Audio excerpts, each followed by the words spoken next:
A'udzubillahi minasyaitonirrajim. Bismillahirrahmanirrahim. Assalamualaikum warahmatullahi wabarakatuh. Alhamdulillahirabbil alamin wassalatu wassalamu ala asyrafil anbiya'i wal mursalin wa ala alihi wa sahbihi ajma'in. Al-Mahmud Allahu jalla jallaluhu wa musalla alaihi Muhammad wa aluhu wal mad'u lahu al-bilad wa rijaluhu. Bismillahi abtadi wa bi kitabillahi ahtadi wa bi sunnati nabiyhi Muhammad sallallahu alaihi wasallam aqtadi. Bismillahi tawakkalna 'ala Allah, la haula wa la quwwata illa billah. Asyhadu an la ilaha illallah wa asyhadu anna Muhammadar Rasulullah. Alladzina amanu wa hajaru wa jahadu fi sabilillah bi amwalihim wa anfusihim a'zamu darajatan 'indallah wa ulaika humul faizun. Taraktu fikum amrain ma in tamassaktum bihima lan tadillu abada, kitaballahi wa sunnata rasulih. Sadaqallahul azim. Ya, alhamdulillah, bersyukur kehadrat Allah Subhanahu wa taala kerana pada pagi ni kita dapat lagi bersama-sama dalam siaran secara langsung Bicara Maqasid untuk kita sambung topik perbincangan kita pada 3-4 hari yang lepas, dalam topik yang kita dah cuba bawa kita semua ni untuk kembali fokus kepada satu definisi ujian, yang mana ujian ini sendiri adalah satu yang Allah dah nyatakan dengan jelas dalam Quran. Beberapa jenis ujian, siri ujian, dan kita pasti akan diuji. Ada lagi ayat-ayat yang menunjukkan Allah kata jangan kamu kata kamu beriman selagi kamu belum diuji, jangan kata kamu akan masuk ke dalam syurga selagi belum diuji. Jadi definisi ujian itu sangat luas skop dia kalau kata kita takrifkan dalam kehidupan harian kita, yang mana ujian itu sendiri adalah sesuatu yang kita kena yakini. Kalau kita ambil tajuk yang sebelum ini, tidak lain dan tidak bukan melainkan ujian itu sendiri, musibah itu sendiri adalah sesuatu yang Allah berikan, melainkan untuk gain respon daripada kita demi kebaikan kita sendiri. Jadi kalau kita berpandangan positif, maka sesuatu yang Allah dah tetapkan itu, dia akan ada dua fasa. Fasa yang akan kita lihat dalam bentuk qada dan qadar, sama ada sesuatu yang tertunai itu ataupun Allah dah berikan kepada kita satu ketetapan, maka dia pasti ada takaran dalam bentuk takdir, ukuran dia, kadar. Takdir ni bercerita tentang kadar. Qadar tu, jadi qada dan qadar itu apa yang Allah dah tetapkan mesti ada kadarnya. Kalau kita ni buat maksiat, maksiat kita itu dah sampai tahap kadar yang maksimum, selayaknya kita ni diberikan bala, maka itulah qada yang ditunaikan ke atas kita, yang ditetapkan ke atas kita, yang Allah nak uji dan berikan kepada kita sebagai satu peringatan, pelajaran, ataupun satu bentuk azab yang Allah memang nak berikan kepada kita sebagai satu penggantian umat. Maksudnya Allah nak gantikan umat lebih baik, Allah bagi je satu bala, bencana ke apa semua, mati semua orang, lalu Allah gantikan orang lain yang lebih layak untuk meneruskan fungsi sebagai seorang khalifah dekat muka bumi ni. So ini adalah sesuatu yang kita nak kena faham, sebagaimana yang dirakamkan dalam Quran, bagaimana peristiwa penciptaan khalifah itu adalah sesuatu yang Allah sendiri nyatakan kepada malaikatnya. Kalau kita baca dari surah Al-Baqarah ayat 1, 32, 33, 34, panjanglah cerita dia tu, sampailah cerita ayat masuknya kita semua ni ke dalam satu kisah sejarah penciptaan manusia, cerita Adam, cerita penciptaan Iblis, bagaimana malaikat-malaikat yang ada bersama-sama dengan institusi Allah ini, cerita bagaimana Allah mengatur alam ini, ada malaikat-malaikatnya, dan iblis itu sendiri adalah salah satu daripada kaki tangan Allah, yang duduk di dalam sistem Allah. Malangnya dia membawa sifat tara, sifat sombong, angkuh, yang akhirnya tidak mahu tunduk kepada Adam. Lalu di situlah berlakunya satu penggantian. Ini proses penggantian umat, bila mana iblis telah pun menolak ketaatannya kepada Allah, kepatuhannya kepada Allah, suruhannya kepada Allah, lalu di situlah penggantian umat. Manusia yang diciptakan itu untuk diangkat darjatnya sebagai khalifah, tetapi dibangkang oleh iblis laknatullah. Lalu datanglah permusuhan antara dua kaum penciptaan jin dan manusia yang disebut dalam Quran, diulang-ulang di dalam Quran, wama khalaqtul jinsna wal ins illa liya'budun. Tidak kami ciptakan jin dan manusia itu melainkan untuk mengabdikan diri. Tetapi ada satu jenis jin yang mempunyai akalnya lebih tinggi, yang rasakan dirinya lebih elok, lebih baik, lebih mulia. Dia tidak mahu tunduk kepada manusia, yang akhirnya dia membawa satu ancaman untuk menguji manusia dengan sepenuh matlamat hatinya sampailah kiamat nanti. Ni benda ni dah dirakamkan dalam Quran. So saya bawa benda ni, draw attention ni adalah untuk kita sama-sama memahami dari segi linguistik bahasanya, apa yang Allah rakamkan dalam Quran pastinya memiliki satu mesej yang sangat-sangat besar. Hanya kita ni yang nak jadi seorang manusia yang bersyukur dengan Al-Quran yang Allah dah berikan sebagai satu guidance yang pasti Nabi cakap tidak akan sesatkan kamu, lan tadillu abada, yang tidak akan sesatkan kamu selama-lamanya. So kalau kita rasa selama ni kita hidup dekat atas muka bumi ni dengan pelbagai mehnah tribulasi kan, ujian, kita rasa azab itu, rasa azabnya duduk dekat dunia ni, diuji kiri dan kanan kita kan, depan dan belakang, atas dan bawah, sampai kita rasa terlalu perit hidup dekat atas muka bumi ni. Mungkin ada ruang-ruang dari sudut spiritual kita, ruh kita tidak menjejak bumi untuk mengikut perintah-perintah Allah. So hari ni kita nak tengok balik apa yang ada dalam Quran, dalam ayat yang kita dah buka semalam. Semalam kita buka ayat yang ada dekat surah apa semalam kita buka? Tak silap saya, kita buka surah Al-Isra ayat 59 ke ayat 60? Ayat 60 semalam kita buka. So hari ni kita nak sambung ayat 61. Kita tengok ayat 61. Allah kata apa dalam ayat 61 ni? Dan tatkala kulna kan, dan tatkala kami berfirman. Di situ Allah sebutkan, kejap saya tunjuk muka saya sekejap, baru nampak. Dan ketika kami beriman, kami berfirman laka kepadamu, inna sesungguhnya.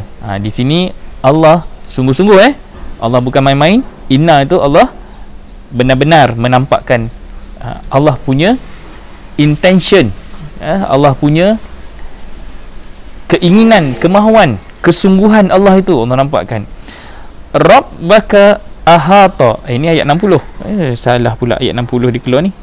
Ni ayat 60. Okey, ni ayat 61. Silap patutlah pun. Okey. Ni ayat 61. Salah baca pula kita ni. Okey, boleh tengok sekali lagi. Wa iz qulna, dan kami berfirman. Okey, kami berfirman lil malaikah, kepada para malaikat, sujudlah li Adam, kepada Adam. Fasajadu, lalu mereka sujud. Okey, di sini malaikat sujud kepada Adam, patuh, taat tanpa sebarang dakwa-dakwi. Dan bagaimana malaikat itu menerima arahan dan peraturan yang Allah tetapkan tanpa sebarang soal. Illa iblis, kecuali iblis. Qala, dia berkata, asjudu, apakah aku ni yang mulia ni, yang hebat ni, yang ada ilmu ni, yang tahu in and out, dia macam itulah rasa bangga dia tu. Liman khalaqta tinan, kepada yang engkau ciptakan daripada tanah. Okey, ini adalah satu simbolik macam mana dalam penciptaan karakter-karakter yang ada dalam Quran. Ini kita nak nampakkan dari sudut karakteristik. Al-Quran ni adalah satu buku manual yang nak memperkenalkan kepada kita komponen-komponen, elemen-elemen dunia yang sedang kita hidup. Jadi kalau kita baca satu buku manual ni, dia tidak lain dan tidak bukan adalah satu kisah yang sangat dekat dengan kita, peribadi kita, asal usul kita, akidah kita dan cara hidup kita. Maksudnya bila akidah, pegangan, cara hidup, agama. Okey, so dia melibatkan macam mana kita nak menghadapi kehidupan dekat atas muka bumi ni dengan karakter-karakter yang Allah kenalkan secara spesifik. Allah tidak kenalkan secara keseluruhan semua nama-nama dalam dunia ni Allah nak kenalkan. Allah nak kenalkan, kalau Allah sebutkan dalam Quran tu anjing, Allah tak cerita jenis-jenis anjing tu, Allah just generally nampakkan cerita anjing. Maksudnya yang kita nak tengok bukan jenisnya tetapi perangainya. Okey, kalaulah disebutkan dalam dunia ni kan, kita dengar ada jenis-jenis jin, Allah dalam Quran Allah tak cerita jenis-jenis jin. Yang cipta nama-nama jenis-jenis jin ni manusia. Kan? Sama dengan syaitan kan, kalau kita dengar cerita syaitan ini, pangkat ini, pangkat ini, pangkat ini, apa semua bagai, tak, dalam Quran Allah just spesifik terus. Yang kita nak tengok cerita tentang syaitan, iblis, jin ke, adalah perangai dia. Manusia, Allah tak cerita manusia ni cerita tentang orang Arab ke, orang cerita orang Cina ke, orang putih ke, orang Afrika ke, orang India ke, tak. Allah specifically, ya ayuhan nas, Allah spesifikkan terus kepada seluruh manusia. Bunyinya general, tetapi Allah zoom kepada manusia keseluruhannya untuk menampakkan karakter. Di sebalik karakter An-Nas itu, Allah tinggikan darjatnya menjadi Al-Insan. Ini seorang manusia yang dah disampaikan pengkabaran, berita, dah mendapat petunjuk, dah mendapat Al-Quran, dia dah diberikan satu ilmu knowledge yang akhirnya dia diangkat darjat. Dengan ilmu tadi diangkat darjat. Ini insan. Kemudian daripada insan ni dia menjadi bashar. Bashar pun manusia juga. So dalam Quran ada nama-nama, tetapi Allah spesifikkan dari sudut akhlak, dari sudut karakteristik dia, bukan dari sudut dia punya perincian tu sampai kita nak kena fokus kepada orang ni, orang itu, orang ni, tak. Di situ datangnya menu yang kita nak kena fahamkan. Alright, sama dengan kalau kata kita dapat menu tentang buku. Apa menu tentang buku? Menu tentang kereta. Yang orang perempuan yang ramai-ramai yang beli kereta ni, tobat lahum lah. Dapat je kereta, dia pegang steering, dia tekan minyak, dia main jalan saja sambil dia main gear. Dia yang penting dia tahu 3 benda tu. Okey, tekan minyak. Kalau kereta auto tu ada brake dengan minyak saja, dia main steering, kemudian gear tu dia tak risau sangat dah. Auto kan? Benda mudah. Kalau manual tu kadang-kadang susah sikit sebab nak control clutch. Tapi 3 benda ni je yang orang perempuan tu akan fokus. Yang aksesoris tu ambil tahu tak apa, tak ambil tahu tak apa. Kan? Kadang-kadang ada kereta nak isi minyak pun tak tahu. Itu lagilah jahil. Dan ini orang perempuan. Laki ni lain sikit lah. Dia punya kemahuan dan keinginan tu tinggi sikit. Dia tak tengok manual, tapi dia pandai mereka-reka sikit kan. Nanti dia pergi ubah spoiler, dia pergi buat bumper, dia pergi cat warna lain, dia tukar steering lain, kasit lain, apa semua segala bagai lah. Itu kelebihan lelaki yang boleh memandai-mandai. Jenis dia lain macam sikit. Orang perempuan, dia punya orang kata kecerdikan dia pun ada juga, tapi dia punya fokus kereta dia tu, yang dia tahu kereta ni boleh berjalan. Rosak, hantar ke pomen. Tapi berapa ramai daripada kalangan kita yang beli kereta, dapat manual kereta tu, betul-betul kita buka dan kita tengok daripada 1 sampai ke muka surat akhir. Berapa ramai yang betul-betul nak baca. Kan? Ada yang nak isi angin pun tak tahu berapa dia punya PSI dia, pressure dia. Padahal dalam manual buku tu dia dah tulis dah. Kalau tak ada dalam buku pun, buka pintu driver tu, dekat belakang seat tu dia bagi lagi satu arahan khusus macam mana nak isi angin pun ada dah. Sebenarnya dalam sebuah kereta tu, sebesar-besar kereta tu, komponen yang paling penting lagi untuk kita troubleshoot kereta tu, in case berlaku sebarang masalah, dia ada satu manual yang diberikan. Wajib semua orang yang beli kereta akan dapat. Tapi sejauh mana kita merujuk manual kereta tu setiap kali kita ada masalah kereta tu. Yang kita tahu rosak, kita pergi hantar kedai. Rosak, kita pergi bayar dekat pomen. Rosak, kita tahu cari pomen, cari bengkel kereta. Itu yang kita tahu. Tapi berapa ramai yang sendiri berusaha untuk pergi buka manual itu, cari sendiri, belajar sendiri, cek sendiri, ambil tahu tentang kenderaan yang dia nak gunakan setiap hari. Begitulah Al-Quran kalau nak dicontohkan sebagai keinginan dan kemahuan kita dalam menjaga kenderaan yang nak membawa kita ke syurga. Padahal itulah benda yang nak troubleshoot segala masalah kita. So karakteristik segala yang ada dalam Quran itu, sebagaimana yang ada dalam manual, buku manual kereta tu, dia akan bagi tahu dah berapa ribu nak kena pergi servis, waktu bila nak kena pergi servis, bila nak tukar minyak, bila nak tukar bateri, bila nak tukar filter, bila nak tukar apa saja komponen dalam tu, kan, nak buat servis aircon bila, semuanya sudah ada. Kan dia akan bagi option lagi, kan, yang mana datang dulu, kilometer dulu ke atau tempoh masa dulu, 3 bulan atau 5,000. Semua tu adalah satu menu yang lengkap. Dia akan ceritakan masalah cermin, masalah lampu. Dia akan bagi tahu menu-menu yang terkaitan komponen-komponen kehidupan sebuah kereta tu, nak memastikan dia boleh hidup dan mampu meneruskan kelangsungan melakukan kerja dia sebagai sebuah kereta. Tapi kita ni sebagai manusia diberikan Al-Quran, berapa ramai daripada kalangan kita yang betul-betul melihat manual itu sebagai satu benda yang boleh kita check balik diri kita. So kalau dalam kereta tu dia cerita apa tujuan steering, apa gunanya pedal minyak, apa gunanya gear. Sama juga dengan Al-Quran yang menceritakan karakter-karakter yang ada dalam dunia ni. Cukup untuk membuatkan kita faham dan tahu macam mana kita nak mengurus diri kita. Khalifah Khalifah tu adalah pengurus. Macam mana kita nak jadi orang yang mengurus diri kita di atas muka bumi ni.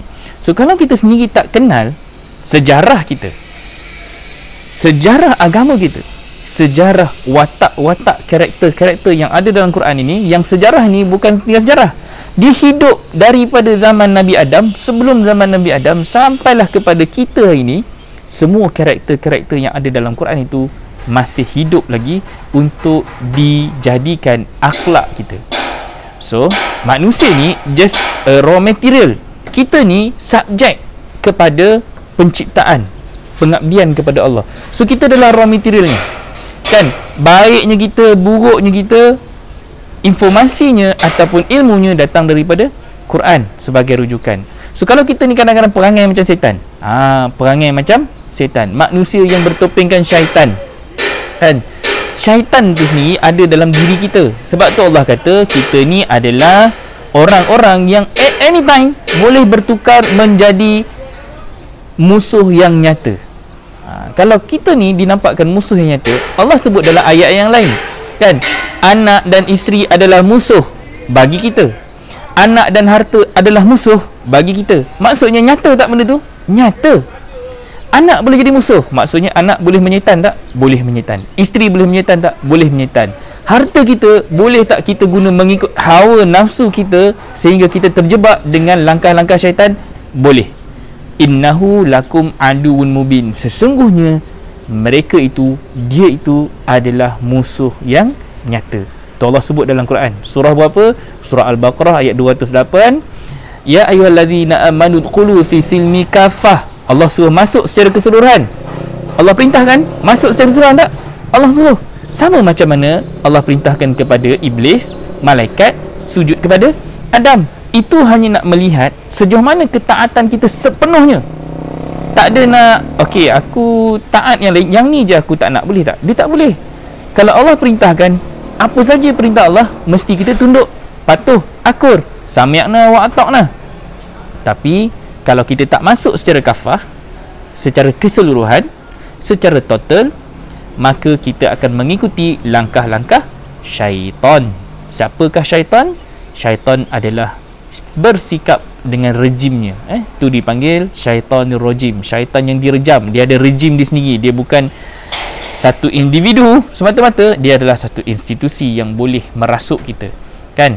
Kalau kata nafsu kita ni, dia tak boleh seorang-seorang. Kalau nak berzina, kan, nak berzina dia mesti berdua, kan. Dia mesti setan dalam ni, dalam diri perempuan, setan dalam diri lelaki, dia akan bertemu, lalu dia akan menyatu. Kaminya di situ, ada tak rejimnya? Ada rejim syaitannya. Jadi perangai setan ini Allah sebut dengan jelas dalam Quran.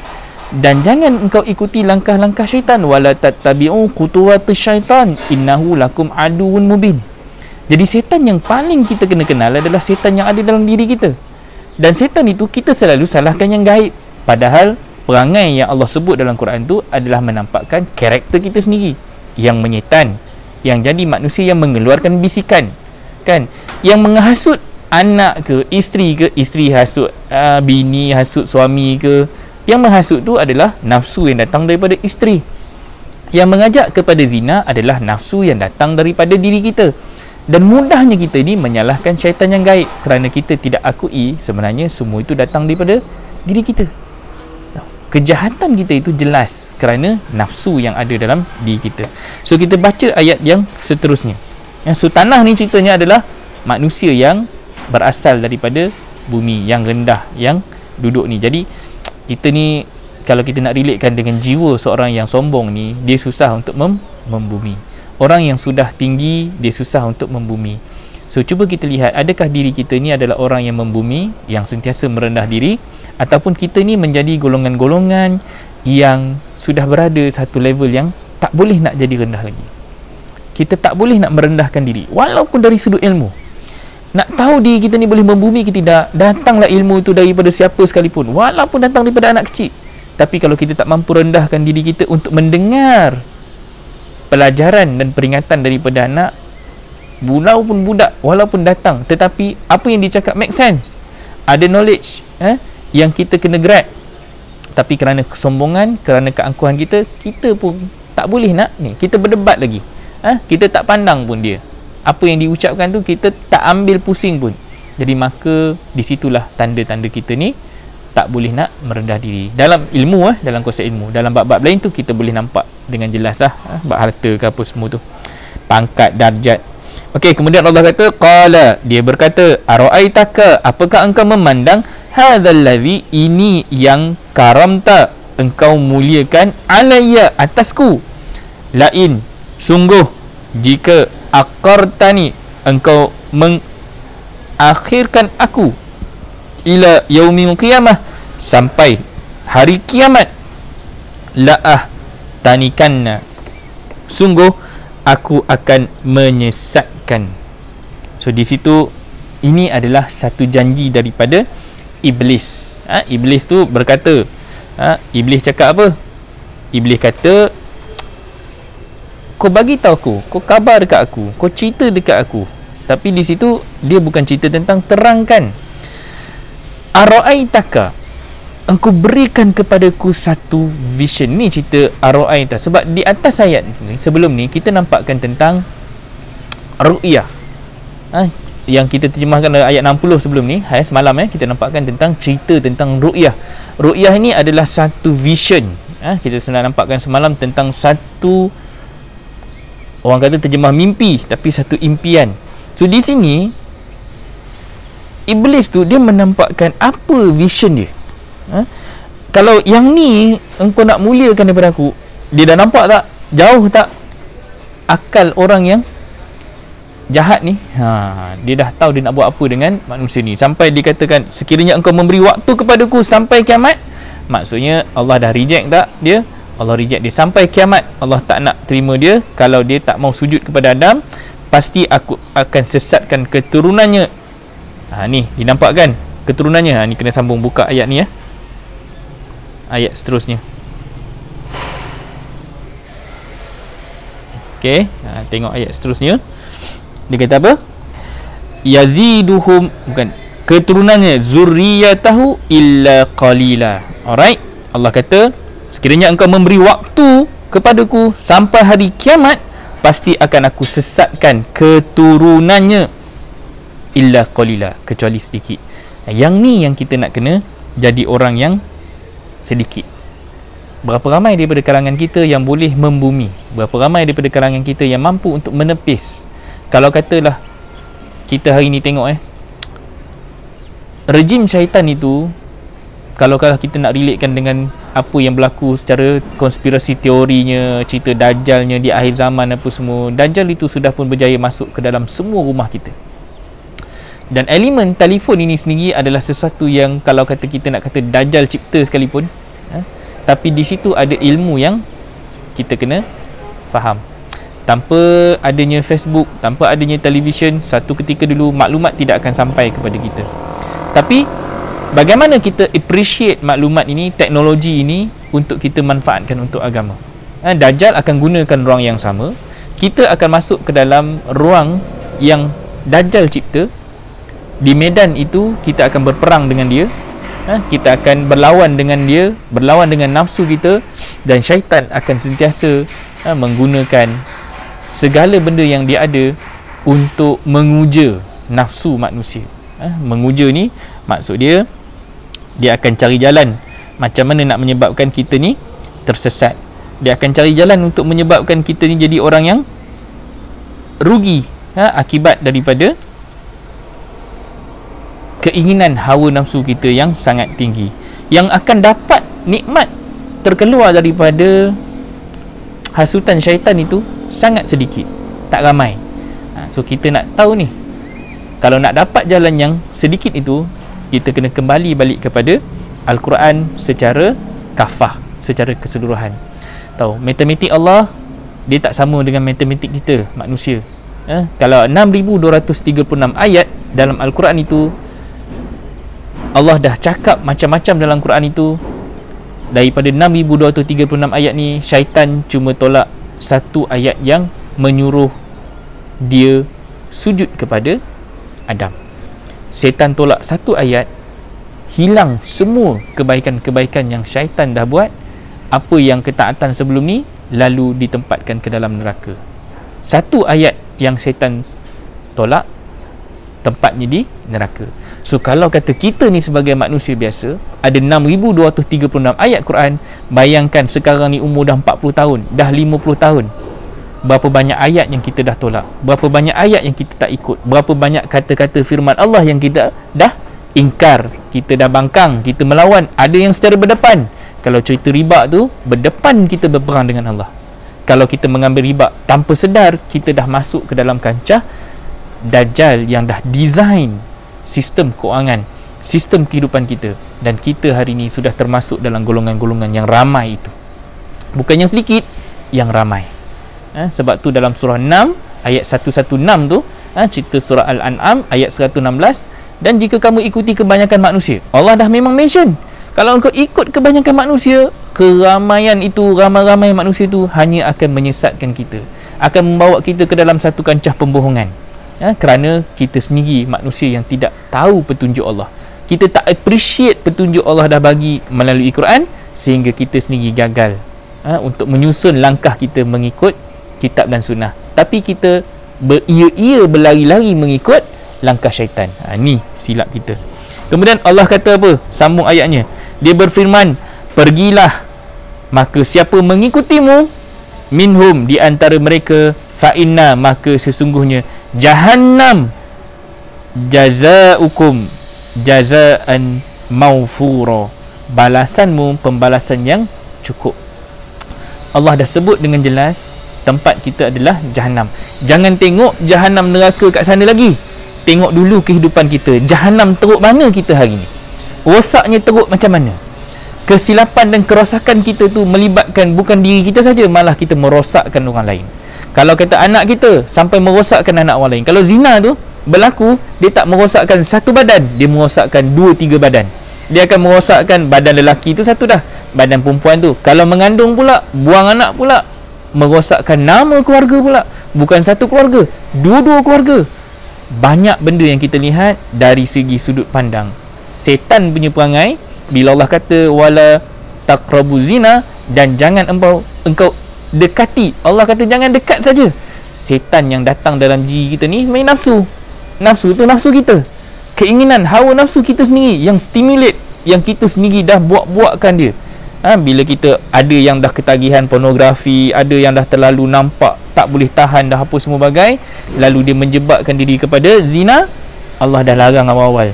Jangan dekati, bukan jangan buat, jangan dekati, dekat pun tak boleh. Tapi kita sudah langgar batas itu. Itu satu ayat yang kita dah langgar Allah. Langgar perintah Allah. Layak tak Jahannamnya? Layak kita Jahannam. Walaupun selepas berzina itu, berapa ramai yang rasanya dia macam tak rasa apa-apa.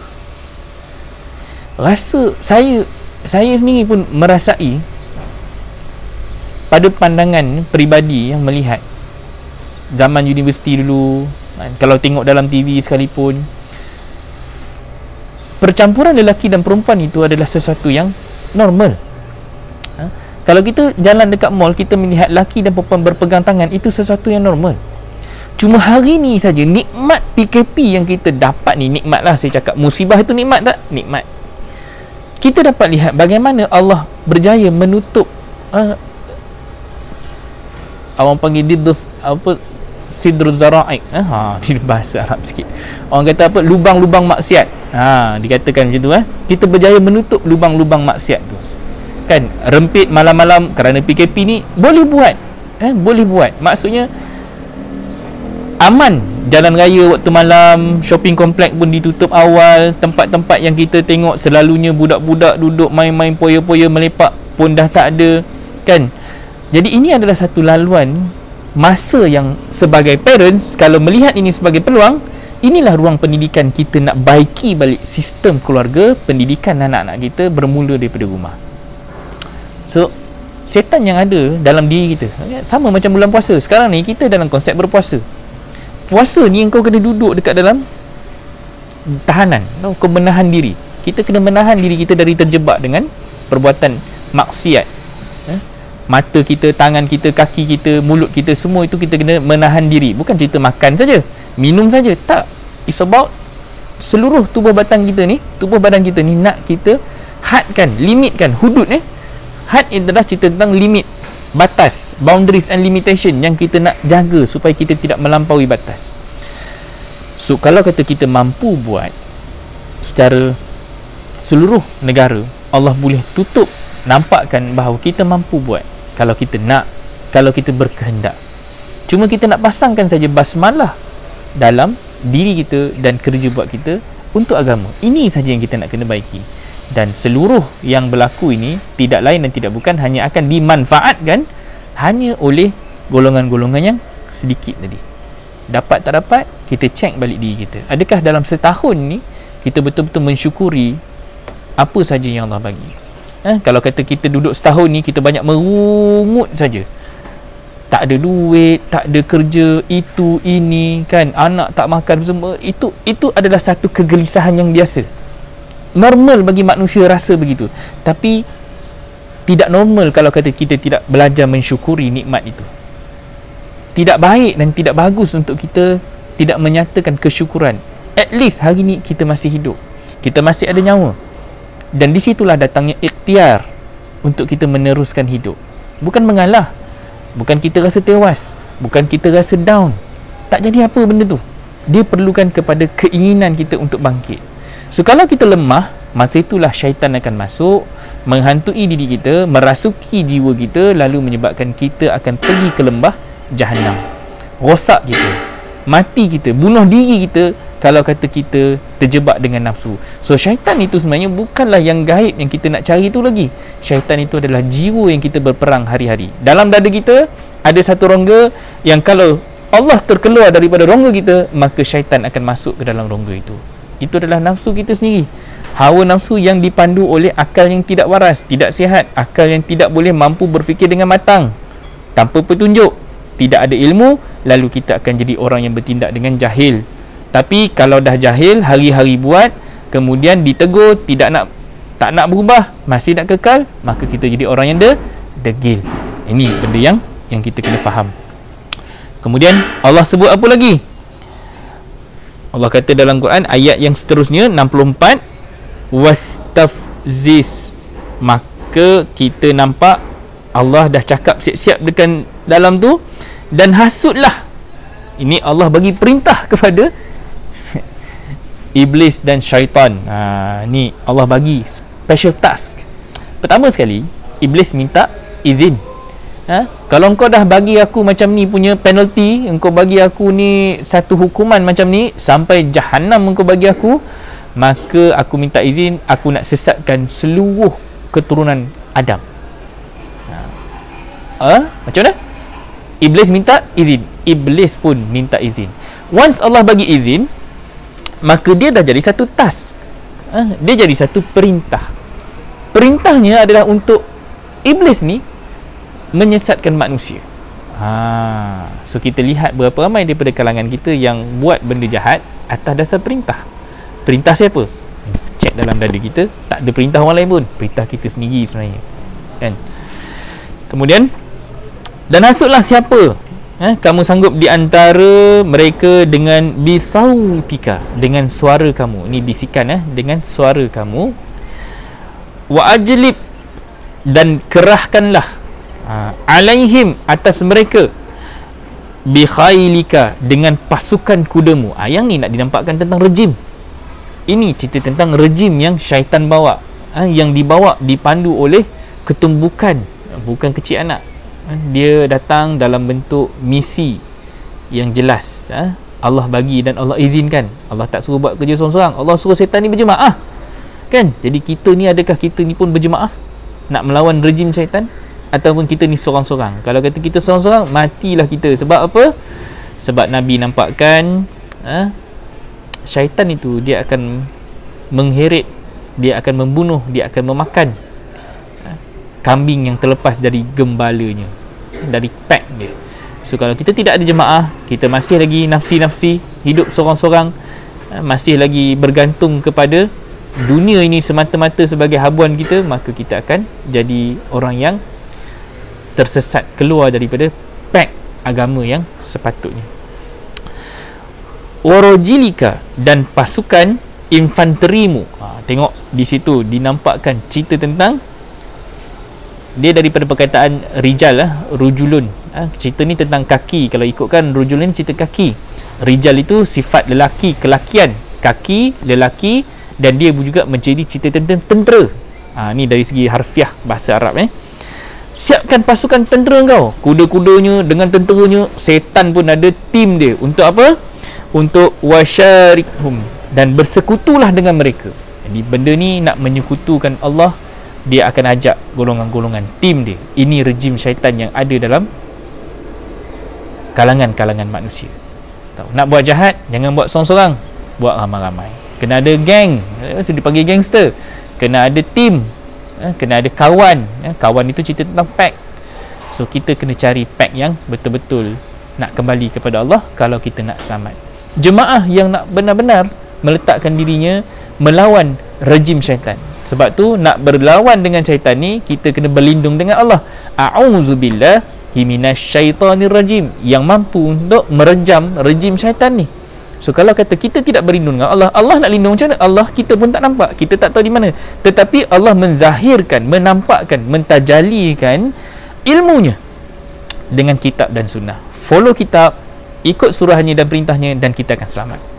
Ini kaedah yang kita nak kena follow. SOP-nya Allah dah bagi, manualnya Allah dah bagi. Allah dah kenalkan siapa syaitan, Allah dah kenalkan ujian yang kita kena berdepan sampai mati, sampai kiamat. Ini ujian dia daripada kita lahir sampailah kita mati, kita akan jumpa ujian yang besar ni. Kalau cerita ketakutan apa semua, penyakit yang ada di dada manusia, semua itu adalah cerita datangnya daripada hasutan yang jelas. Bisautika. Ni kalau kita baca cerita ni, kita relatekan dengan diri kita. Jangan relatekan dengan syaitan yang gaib tu. Relatekan dengan diri kita. Mulut kita inilah yang akan mengajak manusia lain kepada jalan yang lurus atau jalan yang bengkok. So adakah kita ni memainkan peranan syaitan yang zahir, yang nyata, yang jelas, ataupun kita ni memainkan peranan malaikat yang tunduk dan patuh kepada Allah? So cek balik diri kita ni membawa peranan siapa, watak siapa, akhlak siapa. Itu yang kita kena faham. Fi amwali, dalam harta, wa auladi, dan anak-anak, wa idhum, macam mana?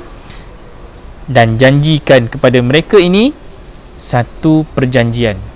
Dia di sini dia bukan satu, kalau ada terjemahan nampakkan tentang perjanjian, tipu daya, perjanjian, tipuan apa semua bagai itu. Sebenarnya Allah suruh ikat mereka dengan janji setia. Ikatkan mereka dengan satu perjanjian.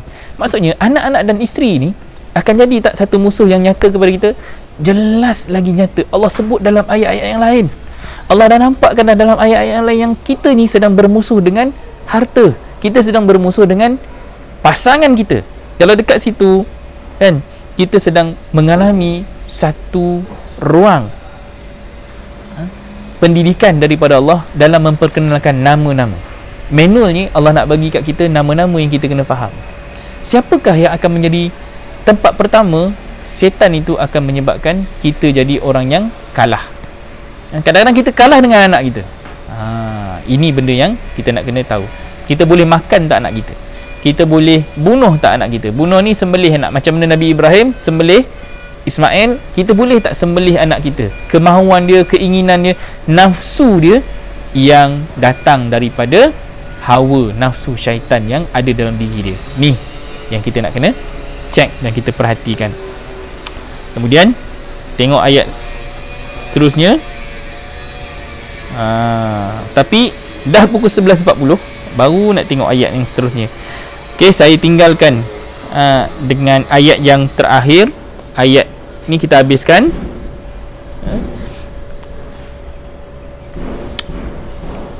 Dan hasutlah siapa yang kamu sanggup di antara suara mereka, dan kerahkanlah atas mereka semua ni, wa aula di wa'idhum, dan janji mereka, wama ya'iduhum, dan tidak menjanjikan mereka syaitan itu illa ghurura, dengan satu misi untuk membuat penipuan, membuat sangka-sangka, membuat kepada kita rasa.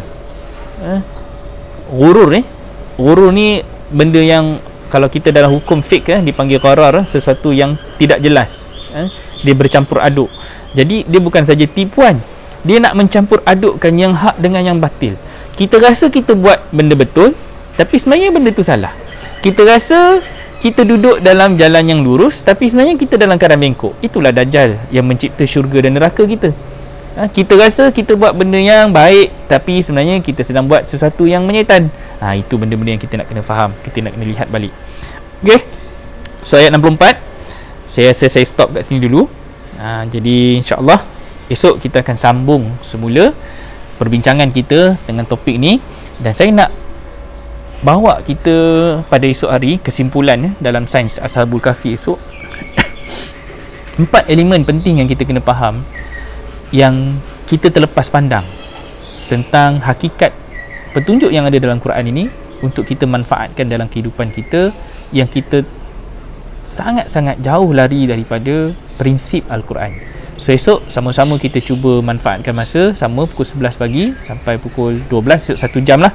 Hari ni pun dah dekat 45 minit dah kan. Tapi tak boleh lah, saya ada urusan lepas ni, tak dapat nak teruskan. Jadi insyaAllah mudah-mudahan Allah berikan kita kefahaman. Ini pun teaser saja, rasanya saya buka mukadimah ni 40 minit juga. Mudah-mudahan esok kita akan dapat menjelaskan keseluruhan poin penting, dan ada 4 benda besar yang saya nak sampaikan esok untuk kita sama-sama memahami konsep Al-Quran ini yang kita kena tahu. The teknologi yang ada dalam Quran ini, dari sudut social teknologi yang Allah bagi dekat dalam Quran ini, untuk kita fahami dan yakini sebagai satu benda yang kita kena jelas untuk berjalan sebagai seorang hamba yang mahu menjadi golongan yang sedikit tadi tu. Alright, insyaAllah selepas ni saya nak kena pergi swab test. Saya dah kuarantin 7 hari. Doakan saya, mudah-mudahan, moga-moga dia bukan keputusan yang menyedihkan, tetapi memberikan kabar gembira untuk kita semua insya-Allah. Okey, doakan saya mudah-mudahan selamat daripada sebarang fitnah, ujian yang Allah nak berikan. Hadza wallahu yarana wa yahfazuna walhamdulillahi rabbil alamin. Yang baik itu datang daripada Allah, yang buruk itu datang daripada kelemahan saya sendiri. Itu saja daripada saya. Assalamualaikum warahmatullahi wabarakatuh.